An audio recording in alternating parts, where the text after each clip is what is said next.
como clase de consulta.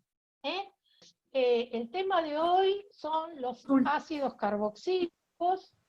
Sí, te escucho. ¿La clase esta después la sube al campus? Sí. Sí, Muchas sí, gracias. se está grabando, así que no hay problema. Bueno, fíjense, un pequeño repasito de lo que... Uy, perdón, ahí está.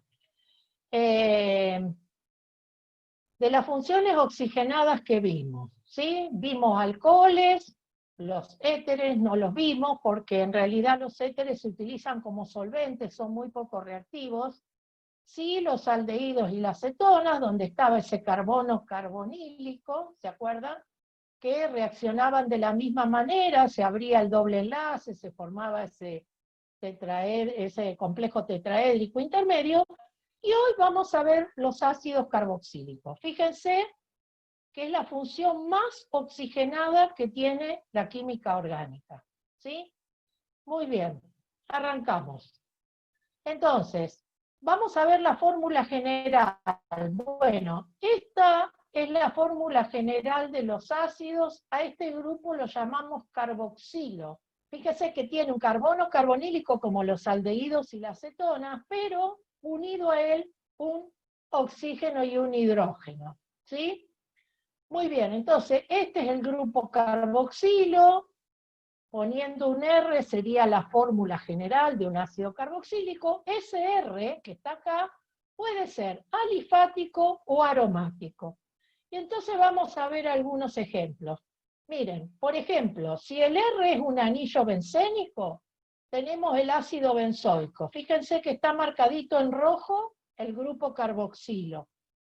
Si el R es un hidrógeno, tenemos el ácido más sencillo, que es el ácido fórmico. Luego vamos a ver otros nombres. Estos nombres son nombres comunes, ¿sí? Se le llama fórmico porque es el ácido que tienen las hormigas, ¿sí? Que viene del italiano. Y acá tenemos el ácido acético, más conocido, ¿sí? Por nosotros en el vinagre, el ácido butírico, ¿sí? Que tiene, fíjense, 4 átomos de carbono, incluido el del grupo carboxilo. Muy bien, pero como la función del ácido carboxílico es una función terminal, terminal quiere decir que está en los carbonos primarios de ambas puntas de una cadena, entonces podemos tener también ácidos dicarboxílicos, ¿sí? Por ejemplo, en este caso, el ácido ftálico, que sería un dibenzoico, un benceno dioico, isoftálico, también benceno dioico, y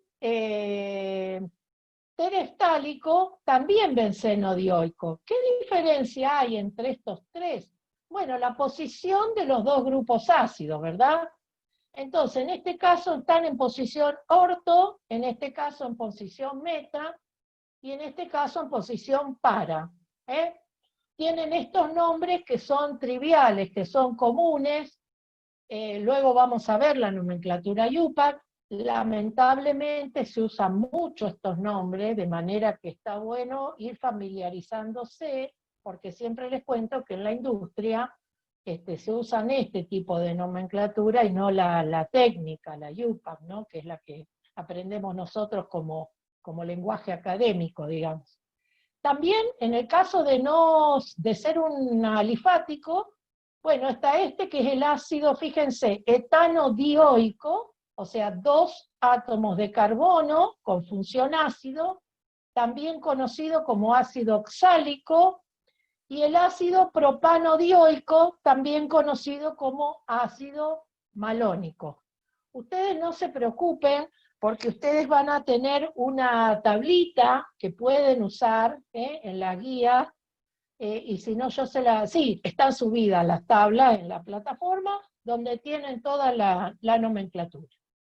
Bien, hablemos un poquito de la nomenclatura. Y vamos a empezar por los alifáticos. Bueno, como era de esperar, se enumera la cadena de carbono, pero acá hay algo interesante. Miren, el carbono 1 es el carbono del grupo carboxilo. ¿Ven cómo está aquí debajo? ¿Se alcanza a ver? Entonces, se le coloca el sufijo oico, ¿sí? Y luego vamos a ver los nombres triviales. Entonces, si el ácido tiene un solo átomo de carbono, es el ácido metanoico porque viene del metano, un solo carbono, el nombre trivial está en rojo, fórmico. Si tiene dos átomos de carbono, será el ácido etanoico, más conocido como ácido acético. Si tiene tres átomos de carbono, será el ácido propanoico, también conocido como propiónico. Si tiene 4 átomos de carbono, butanoico, también conocido como butírico. ¿Sí? Acá veíamos en este caso el etano dioico, que les decía hace un ratito, conocido como oxálico, o butano dioico. ¿Ven? También se utiliza, sobre todo en la fórmula de los ácidos que están con sustituyente, como en este caso ven que hay un metilo, nombrarlos con letras griegas. En ese caso, el carbono alfa es el que está pegadito al lado del grupo ácido. ¿Sí? ¿Se ve? Entonces, si vos los numerás con números comunes, el carbono 1 es el del ácido. Entonces, el metilo está en el 4. Entonces vos dirías ácido 4-metilpentanoico. Si lo nombran con letras griegas, alfa, beta, gamma, delta, el carbono alfa es el carbono que está al lado, pegadito al carbono ácido, ¿sí? Al del grupo carboxilo. Entonces, en este caso sería ácido gamma-metilpentanoico. Muy bueno, vamos al nombre de los derivados del benceno, o sea, cuando el R es un anillito bencénico. Bueno, el principal es este que ustedes ven acá, el ácido benzoico. Miren, yo les puse una foto, fíjense cómo cristaliza el ácido benzoico, es un sólido blanco brillante que cristaliza como en agujitas, ¿sí? Puse esta foto porque solíamos hacer la síntesis del ácido benzoico en el laboratorio, este año lamentablemente no vamos a poder, entonces para que lo vean. Entonces tenemos el ácido benzoico que tienen acá, que se utiliza generalmente como conservante en muchos alimentos. Luego tenemos, por ejemplo, este, que se llamaría ácido para-aminobenzoico. ¿Se entiende, no es cierto? La nomenclatura es como la que aprendimos de aromáticos. El ácido para-aminobenzoico es la base de la droga sulfa, de la sulfamida, de los antibióticos. También tenemos el ortohidroxibenzoico, que es la base de la aspirina, del ácido acetilsalicílico, que después lo vamos a ver. Y en este caso, ácido para-metilbenzoico o paratuólico. Fíjense, el metilbenceno era el tolueno, entonces tiene estos dos nombres, ¿sí? Muy bien. Seguimos avanzando un poquito más y nos vamos a empezar a meter con las propiedades. Bueno, miren, hay una propiedad muy importante, además de la acidez que ya vamos a ver, de los ácidos carboxílicos que tiene que ver con el punto de ebullición. Resulta que el punto de ebullición de los ácidos carboxílicos es mucho más alto de lo esperable, ¿sí? Mucho más alto que los productos de peso molecular similar, ¿debido a qué? Mire, debido a que forman dímeros. Fíjense, acá yo le puse este dibujito. Una molécula en rojo y otra en azul, y entre ellas forman uniones puente hidrógeno. Esta es la razón del elevado punto de ebullición de los ácidos carboxílicos. En cuanto al punto de fusión, bueno, del carbono 1 al 8 son líquidos, ¿sí? Así que no vamos a hablar ahí de punto de fusión. del carbono 9 en adelante son sólidos, y acá hay algo interesante que vamos a ver un poquito más luego hacia fin de año, porque los ácidos carboxílicos de cadena larga, es decir, cuando el R tiene entre 14, 16, 18 carbonos, son llamados ácidos grasos porque justamente son sólidos grasos, ¿sí? Y algunos de ellos, algunos de estos ácidos grasos, también tienen dobles enlaces en algún lugar de esta cadena. Esos dobles enlaces disminuyen el punto de ebullición. Yo les puse acá para que ustedes después en casa lo vean tranquilos. Si ustedes miran la tablita 16, tienen toda la lista para ver los ejemplos, ¿sí? Pero sobre este tema en particular, cuando hablemos de lípidos, que será una de nuestras últimas clases, si Dios quiere, vamos a aclarar bien. Respecto de la solubilidad, bueno, miren lo que dice acá. Hasta carbono 4 forman uniones puente hidrógeno y son solubles en agua, es decir, así como forman uniones puente hidrógeno entre ellos, también pueden formar uniones puente hidrógeno con el agua, o sea, son moléculas polares, se disuelven en agua, pero a partir de carbono 4, ¿sí? De ahí en adelante, la solubilidad baja, ¿sí? O sea, imagínense acá en la formulita roja, si yo tuviera una cadena de 6 carbonos con el ácido 7, ¿por qué les parece que la solubilidad va bajando a medida que se alarga la cadena de átomos de carbono? ¿Qué les parece? ¿Por qué será qué es lo que se va perdiendo? Bueno, lo que se va perdiendo es la polaridad de la molécula, ¿no es cierto? O sea, esta cola polar que tiene al final cada vez va teniendo menos influencia, ¿no es cierto? Inclusive de carbono 10 en adelante son insolubles. También lo tienen en una tablita en el apunte.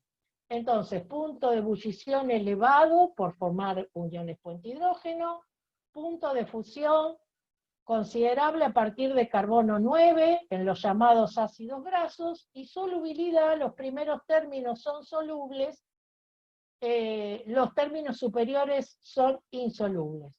Una cosa que también les quiero comentar, el ácido benzoico, por ejemplo, no es soluble en agua, los aromáticos, no es soluble en agua. Bien. Y ahora sí, vamos a hablar de una propiedad muy importante justamente para los ácidos, que es la acidez, ¿no es cierto? Yo en esta primera ecuación les he representado la acidez, en la cual está el ácido carboxílico, el agua, y el anión carboxilato, por supuesto, el ion hidrógeno, ¿no es cierto? Ya todos sabemos que la constante de acidez se expresa de esta forma, ¿no es cierto? El anión por la concentración de ion hidrógeno dividido la concentración del ácido sin disociar. Y bueno, y entonces cuando uno mira esto, dice, bueno, ¿qué son los ácidos carboxílicos? Son todos ácidos débiles, ¿sí? ¿Qué quiere decir que son todos ácidos débiles? Que se disocian parcialmente. Muy bien. Entonces, yo les he puesto acá esta tablita para que ustedes tengan idea de cuánto es la constante de acidez. Miren, la del agua ya todos sabemos el KW, ¿no es cierto? 10 a la menos 14. Los alcoholes que habíamos dicho que tenían este hidrógeno, que tenía propiedades ácidas, tienen una constante de acidez del orden de 10 a la menos 16, 10 a la menos 18, esto quiere decir que son mucho menos ácidos que el agua. El fenol, como para tener una idea, alrededor de 10 a la menos 10, y los ácidos carboxílicos alrededor de 10 a la menos 5. O sea, son ácidos débiles, bastante más ácidos que el agua, ¿verdad? ¿Y en qué se basa esa acidez? Bueno, esa acidez se basa en la estabilidad que logre el anión carboxilato, que por supuesto tiene una carguita negativa. Entonces, cuanto más estable esté el anión, el equilibrio va a estar más tirado hacia la derecha, por lo tanto, va a aumentar la acidez. Entonces, resulta que una cosa es hablar del ácido carboxílico solito y otra cosa es hablar del ácido carboxílico sustituido. Miremos en este caso, miren, yo tengo acá el ácido acético, la ecuación de disociación en agua, el anión acetato y el ion hidronio. Y acá tengo este ácido que se llama cloroacético. Es decir, yo sustituí un hidrógeno del carbono alfa, el que está al ladito del carboxílico, por un cloro. Y entonces, ¿qué es lo que sucede acá? Miren, esta flecha negra está mucho más fuerte. ¿Qué es lo que nos indica eso? Que el equilibrio está mucho más tirado hacia la derecha. Es decir, pareciera, de acuerdo a este gráfico, que el ácido cloroacético es más ácido que el acético. Bueno, ¿por qué es eso? Bueno, nosotros sabemos perfectamente que el cloro por efecto inductivo es atractor de electrones. Acá está marcado con esta flechita roja. Eso ayuda a dispersar la carga negativa del anión y lo estabiliza. Entonces, cuanto más estable sea el anión, más va a estar el equilibrio tirado hacia la derecha, o sea, más disociado, más ácido. Entonces, fíjense, aquí debajo tenemos la constante de acidez del ácido acético, 1,8 por 10 a la menos 5. La del cloro acético, por 10 a la menos 3. La del dicloroacético, ¿ven? 2 cloros reemplazamos, a la menos 2, y el tricloroacético a la menos 1. Que hablábamos hace un ratito, es qué sucede cuando se va alargando la cadena. Es decir, cuando no que se va alargando la cadena, sino que la posición del cloro se va alejando, ¿sí?, del anión. Fíjense, yo les puse aquí el primer ejemplo, ácido butírico, 10 a la menos 5. Cuando es alfa clorobutírico, o sea, en el carbono 1, en el carbono 2, al lado del carboxilo, ya aumenta 10 veces, ¿sí? Cuando tengo el beta, aumenta 6 veces. Y cuando tengo el en gamma, se va perdiendo, ¿ven? 2 veces. ¿Está?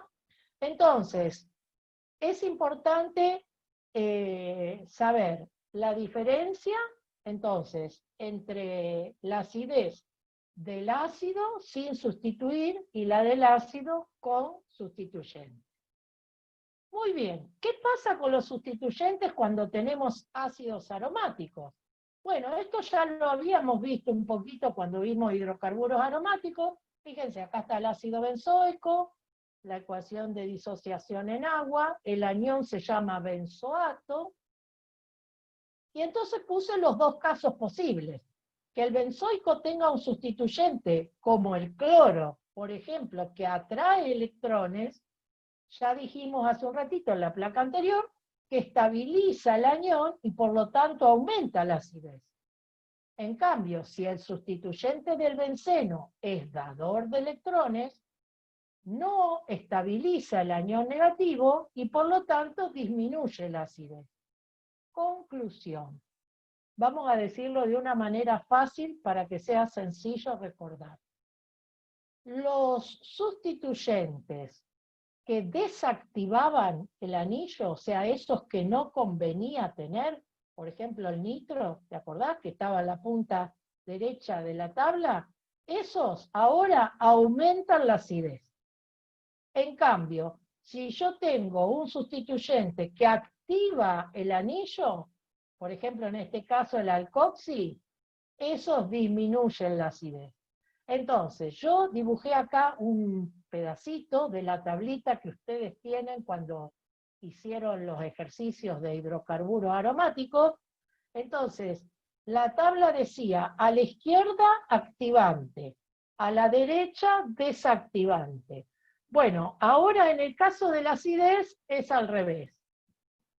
A la izquierda disminuye la acidez, a la derecha aumenta la acidez. ¿Sí? Muy bien. Y ahora vamos a ver algunos métodos de síntesis de los ácidos, luego vamos a ver algunas reacciones, inclusive algunas de laboratorio. Algunos les van a resultar conocidos, entonces tenemos oxidación de alquilbenceno, este es nuevo, ruptura oxidativa de alqueno, ¿sí? Esto lo vimos en el caso de los alquenos, oxidación de aldehídos y cetonas, también lo vimos, y estos dos son nuevos, la hidrólisis de nitrilo y la carboxilación de reactivos del lineal. Muy bien. Vamos mirando cada uno. Llamamos alquilbenceno al anillo benceno que tiene un radical alquilo. Puede ser metilo, propilo, etilo. Si yo oxido con permanganato, ¿sí? En medio básico, preferentemente, logro oxidar nada más que el radical alquilo. Fíjense, esta era la práctica que hacíamos para sintetizar el ácido benzoico. ¿Sí? Fíjense, partíamos de tolueno, poníamos permanganato en medio básico y lográbamos así sintetizar el ácido benzoico, ¿sí? Que cristalizaba como un sólido en la solución. O sea, que fíjense, con el permanganato solamente se oxida el grupo alquilo. Y fíjense que se oxida a benzoico. ¿Sí? Muy bien. La ruptura oxidativa de los alquenos, nosotros la habíamos visto en el caso de la ozonólisis, pero también se puede oxidar con permanganato, que también, después si ustedes revisan un poquito, también lo habíamos visto. ¿Qué es lo que sucede? Muy sencillo, permanganato, medio ácido y calor, se rompe el doble enlace y se obtienen dos productos. Dependiendo de cómo sean los carbonos del doble enlace, voy a obtener un ácido o no. Fíjense. Miremos este ejemplo, es 2-metil-2-buteno. Yo remarqué acá con un rectángulo celeste este carbono, ¿por qué? Porque en el carbono de la izquierda, acá arriba, está todo sustituido. Tiene dos grupos metilos, ¿ven? En cambio, este carbono tiene un grupo metilo y un hidrógeno. Cuando yo corto el doble enlace por oxidación, en el que está todo sustituido, se produce una cetona. Y en el que tiene un hidrógeno, en realidad se produciría el aldehído que se sigue oxidando a ácido, en este caso. ¿Sí? Fíjense en este otro ejemplo, el 2-buteno, son dos carbonos que tienen un solo sustituyente y un hidrógeno, de manera que en este caso, como es simétrica la molécula, se obtienen 2 moles de ácido acético, en este caso. ¿Sí? Muy sencillo, muy parecido a lo que habíamos visto en ozonólisis. ¿Cuál es la diferencia? Que como dice aquí, después ustedes lo van a leer más tranquilo, la ruptura es oxidativa. Es decir, esto se oxida todo hasta ácido. La acetona no se puede oxidar más porque fíjense que el carbono, que tiene el doble enlace, ya no admite más oxígeno. No lo podemos oxidar más. Muy bien. Y acá vamos a ver una reacción de oxidación, dos reacciones, mejor dicho, de oxidación. Una con el reactivo de Fehling y otra con el reactivo de Tollens, que se utilizan como prueba de laboratorio para identificar alcoholes o aldehídos. Dice acá, es decir, grupos que pueden ser oxidados a ácidos carboxílicos. Vamos a ver cómo es esto. Miren, ahora lo vamos a ver en un video. Si yo tengo un aldehído, como en este caso, y lo puedo oxidar, se me forma un ácido, ¿ven? Y como el aldehído se oxidó, el reactivo, que en este caso es el reactivo de Fehling, que en realidad sintéticamente, ahora vamos a ver qué es, pero sintéticamente podemos decir que es una solución de cobre más 2, sulfato de cobre más 2, en medio básico. Fíjense, al cobre, ¿qué le pasa? El cobre se reduce. Entonces, el aldehído se oxida. ¿Cómo me doy cuenta que el aldehído se oxidó? O sea, que ahí había un aldehído. Bueno, me doy cuenta porque al reducirse el cobre, a cobre más 1, forma este óxido de cobre rojo. ¿Lo ven acá en el tubito de ensayo? Ahora les voy a mostrar cómo se hace ese análisis. Y el reactivo de Tollens es un ensayo similar con otro reactivo. También, si tengo un aldehído y es capaz de ser oxidado a ácido, en realidad el reactivo de Tollens es plata, nitrato de plata amoniacal, plata más 1, ion plata, que si el aldehído se oxida, el ion plata se reduce a plata 0, o sea, a plata metálica. Fíjense cómo se forma como un espejito de plata, ¿sí? Bien, vamos a ver si vamos a ver este videíto para que ustedes vean la reacción de Fehling. Ustedes me dicen si lo...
la reacción de Fehling y de Tollens, que ya dijimos que va a dar positivo en el caso de tener alguna función que se pueda oxidar.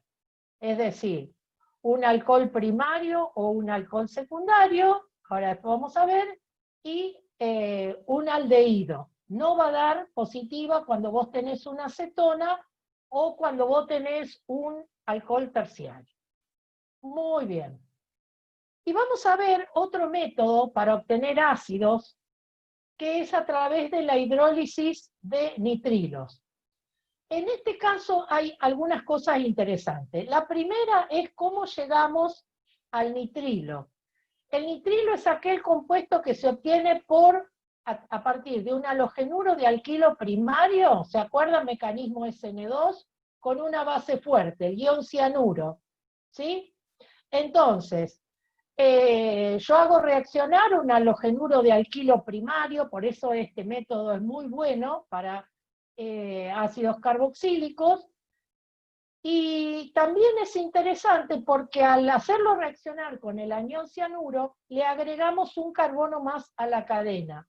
Fíjense, acá tenemos como ejemplo un nitrilo genérico, cualquiera, ahora después vamos a ver más abajo un ejemplo. En medio ácido hacemos la hidrólisis de ese nitrilo, se obtiene una amida que luego se sigue hidrolizando y por último se obtiene un ácido carboxílico. ¿Sí? Entonces, en general la hidrólisis de nitrilo termina en ácidos carboxílicos. Muy bien. Por ejemplo, acá tengo el fenil-acetonitrilo, donde dice pH es como si tuviéramos un anillo bencénico, ¿sí? Con ácido y agua, acá dice etanol, porque necesitamos usarlo como solvente, entonces nos da el ácido fenilacético. Fíjense, acá en este carbono es como que tuviéramos un anillito bencénico, fenilacético. Muy bien. Y aquí debajo hay un ejemplo con el acetonitrilo o etanonitrilo, porque tenemos dos carbonos, también se hidroliza, pasa por la amida como compuesto intermedio y termina en este caso en el ácido carboxílico, que es el ácido acético. Una cuestión importante para aclarar acá. Antes del nitrilo, o sea, el paso que iría acá anterior, ¿qué tendría que tener? Yo dije que era un ácido, un halogenuro de alquilo primario, que lo hacía reaccionar con el anión cianuro, ¿no es cierto?, a través del mecanismo SN2. Entonces, imagínense, yo no lo escribí acá, que tuviera cloruro de metilo reaccionando con el ion cianuro, y entonces, ¿qué es lo que pasó acá? Miren, se produjo la sustitución del halógeno del cloruro de metilo por el anión cianuro. Y ahí llegamos al nitrilo. ¿Sí? Muy bien. Entonces, método interesante. Y fíjense, ¿por qué yo dije que se obtenía un ácido con un carbono más? Porque yo arranqué del cloruro de metilo. Y ahora tengo un solo carbono. Y acá tengo un ácido carboxílico de 2 carbonos. Entonces, un carbono más. Muy bien. Y otro método interesante, y sí, ya este es el último, es la carboxilación de reactivos de Grignard. Bueno, los reactivos de Grignard los habíamos conocido. ¿Se acuerdan que eran los halogenuros de alquil magnesio? ¿Sí? Eran compuestos muy polares, debido a que el halógeno tiene una carga parcial negativa, atractor de electrones, eso genera una carga parcial positiva en el magnesio y el alquilo negativo. Muy bien, antes de seguir, ¿de dónde se obtenía el reactivo de Grignard? De un halogenuro de alquilo, ¿no es cierto? Muy bien, que puede ser, en este caso, uno primario o secundario. Entonces, el halogenuro de alquilo, magnesio metálico en presencia de éter como solvente, reactivo de Grignard. Muy bien. ¿Qué es lo que sucede con el reactivo de Grignard cuando le hacemos burbujear dióxido de carbono? Bueno, miren, El dióxido de carbono también es una molécula polar, porque los oxígenos tienen alta densidad negativa, por lo tanto el carbono está positivo. Entonces es muy fácil que el carbono del dióxido de carbono se pueda unir al radical alquilo del reactivo de Grignard. Entonces fíjense, yo tengo el reactivo de Grignard, se une el dióxido de carbono al R, este rojo que tenía acá, se forma este compuesto intermedio y luego en medio ácido se produce el ácido carboxílico, ¿sí? Vamos a nuestro ejemplo aquí abajo, 1. Bromuro de etilo, halogenuro de alquilo primario, con magnesio en presencia de éter, bromuro de alquil magnesio. Dióxido de carbono, se forma este propanoato de bromo y magnesio, y la hidrólisis ácida de este compuesto intermedio nos da como resultado el ácido carboxílico. También está bueno observar acá que también logramos un carbono más. Fíjense, el halogenuro de alquilo tenía 2 carbonos y aquí tenemos 3. O sea que este método también le agrega un carbono más a la estructura. Y en este último caso tenemos bromuro de ciclohexilo, ¿sí? O bromociclohexano, halogenuro de alquilo, magnesio en presencia de éter reactivo de Grignard, le hacemos burbujear dióxido de carbono, se forma el compuesto intermedio y por último la hidrólisis ácida nos produce el ácido carboxílico. ¿Sí? Bien. Para concluir algunas reacciones de los ácidos carboxílicos, vamos a ver algunas más la clase que viene. Bueno, como todo ácido da formación de sales, también el ácido se puede reducir, podemos halogenar el carbono alfa, es decir, ¿se acuerdan ese que estaba al lado del grupo ácido? Y por último, convertir el ácido en derivados, como pueden ser los cloruros de ácido o el éster. Entonces, arranquemos por la primera, formación de sales. Bueno, como los ácidos carboxílicos son ácidos débiles, pueden reaccionar con bases fuertes, ¿sí? Y generar una sal, ¿sí? Ahora vamos a ver ejemplos aquí debajo. Por ejemplo, si yo tengo ácido acético y lo hago reaccionar con hidróxido de sodio, lo que se forma es acetato de sodio. Fíjense que esta reacción, en este caso, también se puede dar a la inversa, o sea, si al acetato de sodio lo trato con un ácido fuerte como ácido clorhídrico, puedo volver al ácido. Y ahora les cuento por qué es interesante esta reacción. Fíjense, el ácido benzoico, que yo les había mostrado esas agujitas blancas, no es soluble en agua, ¿sí? Entonces, si lo tratamos con hidróxido de sodio, se forma el benzoato de sodio, o sea, la sal sódica, que esta sí es soluble en agua. Entonces, muchas veces uno necesita trabajar, lo puede tener como una sal, y luego con ácido hacer la reacción inversa y liberar el ácido, ¿no es cierto? Insoluble. Bueno, muy, muy sencilla esta reacción de los ácidos con una base fuerte.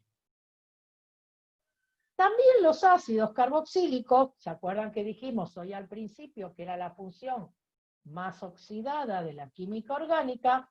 Se pueden reducir en 2 etapas con esta sustancia que ustedes ven acá, que se llama hidruro de litio y aluminio, ¿sí? Ácido pentanoico, como tengo acá, lo puedo reducir con hidruro de litio y aluminio.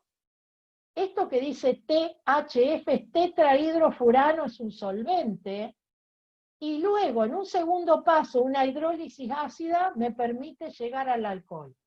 Si ustedes recuerdan, en la primera página que vimos, los ácidos estaban debajo y los alcoholes eran los primeros, o sea, la función menos oxigenada.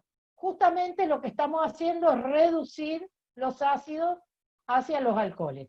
Si yo tengo ciclohexilmetanoico, como acá, también con el hidruro de litio y aluminio en presencia del solvente y una segunda hidrólisis ácida, me permite llegar al alcohol. ¿Sí? Muy bien. Avancemos un poquito más. Vamos a ver esta reacción, es muy particular. Resulta que nosotros podemos halogenar los ácidos carboxílicos en presencia de fósforo. Fíjense, por ejemplo, yo acá puse bromo 2, y podemos halogenar el carbono alfa, es decir, el carbono que está al lado del ácido. Esta reacción en sí, de tener un ácido alfa halogenado, así se llama, no es tan importante sino estas otras. A partir de ese ácido alfa halogenado, si yo a ese lo trato con amoníaco, puedo obtener estas sustancias que, fíjense, se llaman alfa-aminoácidos, que justamente van a ser los orígenes de las proteínas que vamos a ver más adelante. Si en lugar de tratarlo con amoníaco, lo tratamos con una base fuerte, se genera una reacción de sustitución, fíjense, y entonces tengo alfa hidroxiácidos, y si lo tratamos con hidróxido de potasio, ¿se acuerdan en medio alcohólico? Esta reacción que vimos cuando vimos alqueno, se obtenía un alqueno, ¿sí? Que en este caso son alfa beta no saturados, ¿no es cierto? Última reacciones que vamos a ver, que nos van a dar pie para la clase que viene, es que a partir de los ácidos carboxílicos, yo los puedo convertir en cloruros de ácido, con estos tres reactivos que ahora lo vamos a ver, o en ésteres, ¿sí? Entonces, fíjense, ¿cómo llego a partir de un ácido a un cloruro de ácido? ¿Se nota la diferencia entre el ácido y el cloruro de ácido? Fíjense, ¿qué es lo que hemos hecho? Reemplazar el oxidrilo del ácido carboxílico por el cloro, ¿no es cierto? Bien, esa reacción se puede llevar a cabo con cloruro de tionilo, este reactivo que tenemos acá, que ya lo habíamos visto en alguna otra oportunidad, me parece que lo habíamos visto en halogenuros de alquilo. Se puede hacer con tricloruro de fósforo, fíjense, una reacción similar, o pentacloruro de fósforo, una reacción similar. Es muy importante cualquiera de estas tres, es decir, ¿por qué son tan importantes los cloruros de ácido? Porque son mucho más reactivos que los ácidos. Ya la clase que viene lo vamos a explicar con más detalle. Y otra reacción interesante que dan los ácidos carboxílicos es la reacción de esterificación. Fíjense, un ácido carboxílico puede reaccionar con un alcohol y entonces lo que se forma es un éster. Esta función orgánica éster la vemos creo que hoy por primera vez y se llega aquí a partir de que sale ahora vamos a explicar el mecanismo, digamos, el oxidrilo del ácido y se incorpora el ion alcoxi que viene del alcohol. Se ve, inclusive está puesto de dos colores para que ustedes lo vean bien. No es que yo saco el hidrógeno y pongo el R del alcohol, ¿ven? Esto está hecho así a propósito, es muy importante que ustedes comprendan esto. Es todo el oxidrilo que se va y entra el oxígeno y el R del alcohol. ¿Sí? Muy bien. Entonces vamos a ver un poquito cómo es este tema de la esterificación. Así se llama la reacción en general. Bueno, la esterificación se puede hacer de dos maneras. De manera directa, que es la que nosotros vamos a ver ahora el mecanismo, que es en un solo paso. El único problema que tiene esta reacción es que es reversible, ¿sí? Entonces, hacia la derecha se llama esterificación y hacia la izquierda se llama hidrólisis ácida, ¿sí? De lo que ustedes recuerden de química general del año pasado, ¿cómo puedo hacer yo según el principio de Le Chatelier, para poder desplazar el equilibrio hacia la derecha, si es lo que a mí me interesa, obtener el éster. Bueno, ¿se acuerdan que había varias opciones, ¿no? Podía modificar la temperatura, la presión, pero había una que era aumentando las concentraciones de los reactivos. O sea, si yo mantengo alta la concentración de ácido o la de alcohol, obligo al equilibrio a desplazarse hacia la derecha, ¿no es cierto? Y entonces evito que la reacción se me vuelva. Otra solución puede ser ir quitando el agua a medida que se produce o quitando el éster a medida que se produce. Eso también me desplaza el equilibrio hacia la derecha. ¿Cómo es la reactividad de esta reacción? Bueno, muy reactivo el ácido metanoico o fórmico, luego vienen los primarios, ven el acético, ¿sí? Luego vienen este que tiene el carbono alfa sustituido, disustituido, y trisustituido es el menos reactivo.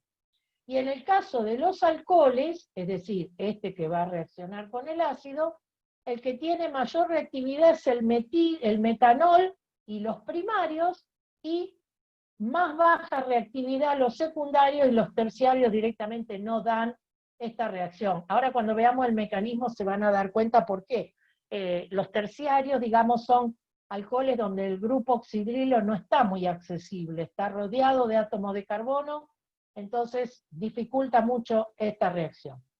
Entonces, esterificación en un solo paso reversible, pero se podría dar en dos pasos, interesante porque es irreversible, pero fíjense lo que tendríamos que hacer. Tendríamos que transformar el ácido en un cloruro de ácido y luego hacer reaccionar el cloruro de ácido con el alcohol para recién llegar al éster.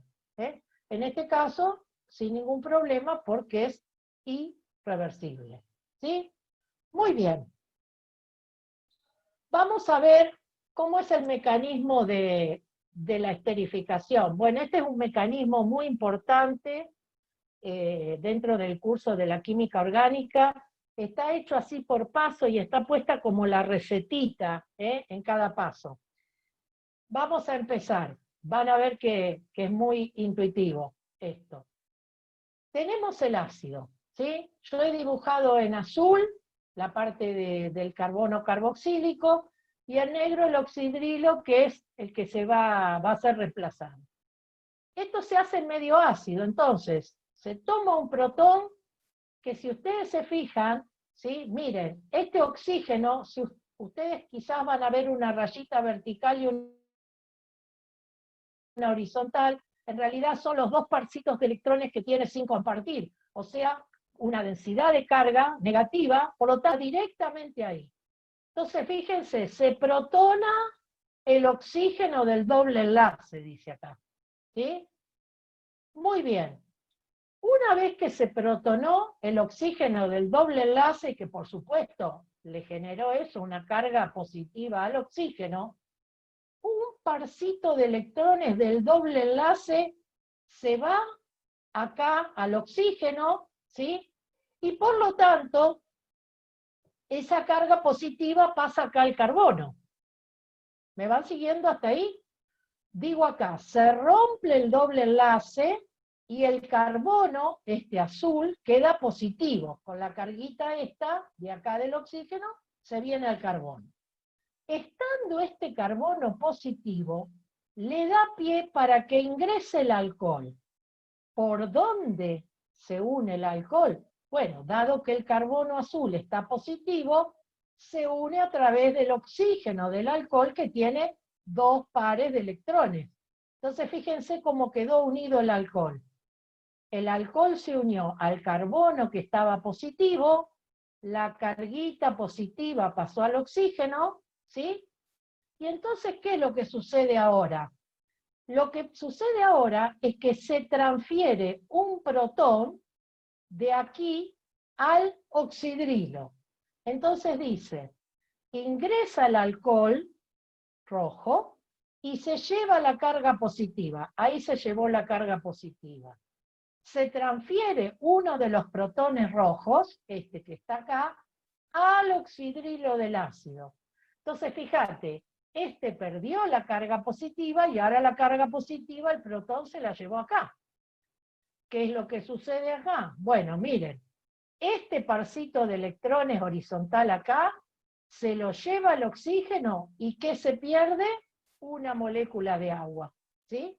Finalmente, este par de electrones vuelve acá, se forma el doble enlace y este que había entrado acá se lleva el par de electrones y se repone el protón del medio ácido. Entonces dice, el último paso, se pierde una molécula de agua, acá está, ¿ven?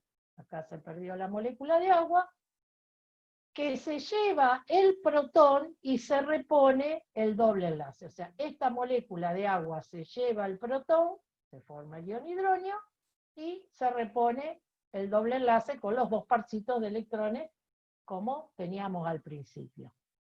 ¿Sí? Lo que vamos a ver es la reacción inversa, es decir, la hidrólisis ácida, la que se hacía al revés. Entonces, fíjense, acá tengo el éster, para empezar. ¿Ven? Tengo el ácido, el carbono carboxílico con el oxígeno en doble enlace, y el éster, oxígeno y alquilo.